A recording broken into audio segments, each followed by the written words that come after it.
Hey friends and fellow crafters, DM Scotty here. Our community is growing in leaps and bounds, and it's amazing how many different types of crafters, crafting we get and all that kind of stuff.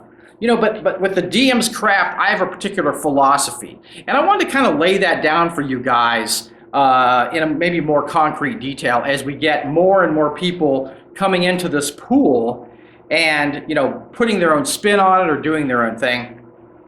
So I thought I would kind of lay out the kind of rules and guidelines I go by when I create terrain that I want to use on my table. And generally what you guys see are stuff I'm working on for my very own table. So, I'm not just, I usually don't say, oh, I'm going to make this project that I'm never going to do, never going to use, but I'm going to make it because it's cool. Usually the stuff you see me working on is the stuff I'm actually using in my game. So that's pretty cool. So I do two birds with one stone. I get the stuff I need for my own table, but I get to show you guys cool stuff too. So that's kind of how I work it. That's how I decide what videos and that kind of stuff to do. But first and foremost in my mind, always in my mind, is playability. Okay.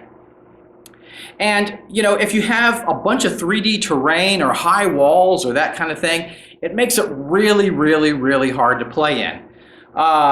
It's like, it looks great, but if you're sitting at a table, that's extremely hard to play in.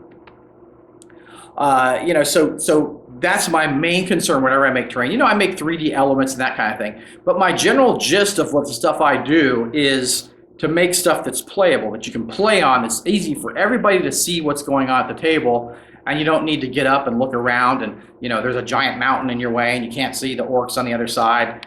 I try to avoid all that kind of stuff, right? Also, I think more of encounters as a snapshot.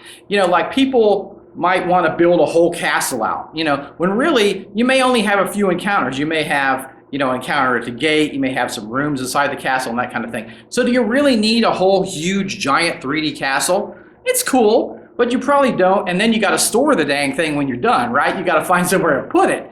Well, with the 2.5D and the tilescapes and the necks and all that kind of stuff, it's really easy to store, because it's flat and relatively flat. So it's much easier to store than building out a whole 3D castle, right? And when I have an encounter, maybe instead of having a whole wall, at the front gate, I may have the gate and a few side walls or something just to set some guys on. But I don't build out the whole. You don't need to have the whole thing on your table. You just need to have what I think of it as like a little snapshot of the area. Let the player's imaginations fill in the rest of that. It's like kind of like the edges of a frame, and you're just showing them the physicality of a few certain things, and then the rest of their imagination fills it out. So don't worry about filling out a whole table with stuff. You don't necessarily have to do that. Another philosophy that I have is cheap and easy. And I try to do techniques that are cheap and easy. And I like to have more time in my life for me and the things I like to do. Well, I like to game, but I like to have more time for other things instead of spending, a month building one door. You know what I'm saying? It's like, that doesn't help you run the game. If you have a fantastic looking door, that's great, but you only got one door, right? If you do some of my methods, you could have a dozen doors, in the same amount of time. So I like to do stuff that looks good, but that's cheap and easy. And I really feel that just about anybody can do what I'm doing, and I know some people knock themselves, oh, it doesn't look as good as yours, but there are people that I think are way better than I am, and there's all kinds of a spectrum on there, and it really isn't hard to get stuff that looks great. It really isn't. With a little bit of practice, your stuff will start looking fantastic and probably even better than mine. So, I'm always thinking about these kind of things when I'm crafting. I'm thinking about, easy to make, cheap, reusing materials, and that kind of thing. So that's another big philosophy as far as the DM's craft.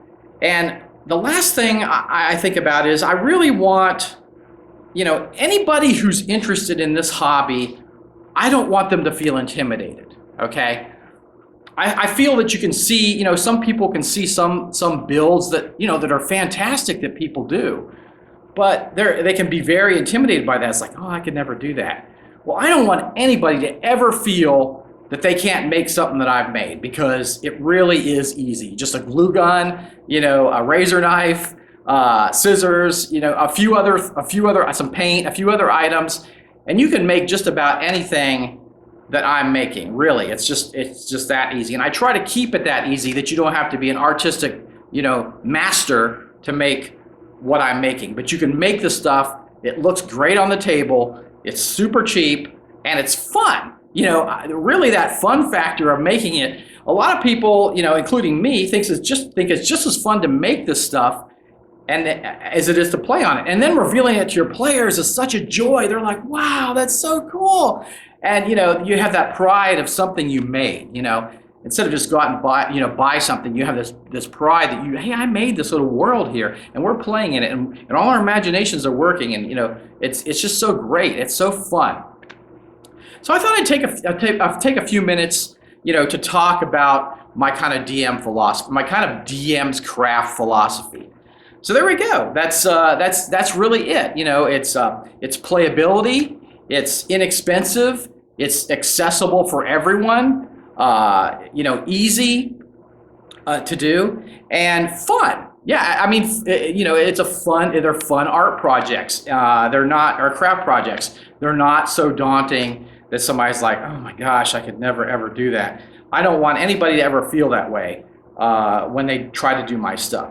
So there we go. That's it. That's the DM's craft philosophy, and I hope you enjoyed it. And I've been doing this philosophy since I started this channel, and I'm going to continue to do this philosophy because it's really what I believe in the gaming community. And I know a lot of people have their different spins on it, different takes on it, but that's kind of how I roll. So, all right, you take care, have fun, go forth and craft. Yeah, that's all fine and dandy, Scotty, but I have a unique perspective because I'm 28 millimeters tall, and I have to live in these worlds that you craft, so, I think we should kind of call it something different, like Roderick's Craftorium. Yeah, that sounds good. We'll just get the whole DM Scotty craft thing out of there, and we'll just call it Roderick's Craftorium. I like that. Yeah, let's go with that. Yeah.